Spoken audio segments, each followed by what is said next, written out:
এমনি দিও, সবাই দিও।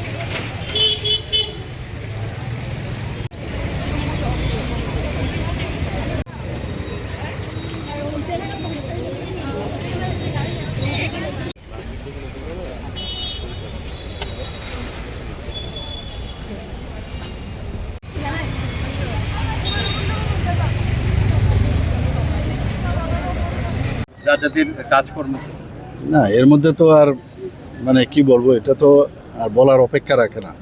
এটা তো উদ্দেশ্য প্রণোদিতভাবেই যাদের ইতিহাস সব মানুষ জানা উচিত, সেই ইতিহাস তারা ইচ্ছে করেই তারা জানতে দেয়নি।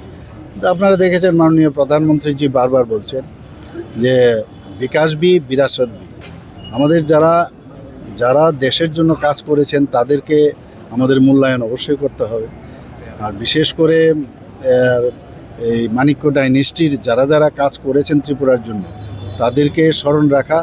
এবং মহারাজা বীর বিক্রম কিশোরের সময় আমরা দেখেছি যে জাতি জনজাতির যে একটা মেলবন্ধন, সেটা কিন্তু তখন ছিল মানে খুবই সুন্দরভাবে একসাথে সবাইকে নিয়ে চলা।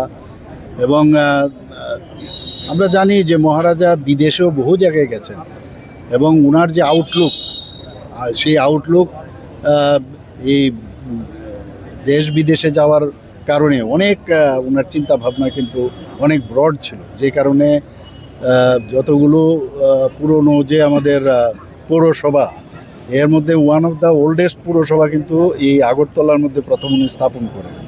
তো এরকম বহু কাজ উনি করেছেন।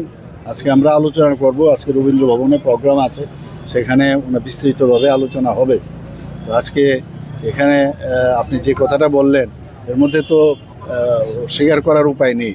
ইচ্ছাকৃতভাবে যদি মহারাজাদের কথা বেশি বলা হয় তাহলে আমাদের যে যে আমাদের ইনস্টিটিউশনগুলো চলাটা সম্ভব হবে না। এই কারণেই ইচ্ছে করে ওনারা মহারাজাদের নাম তারা কখনই মানুষের সামনে আনেননি, তাদের অবদানের কথা একেবারেই বলেন, এখনও বলেন যে মহারাজারা কি করেছেন।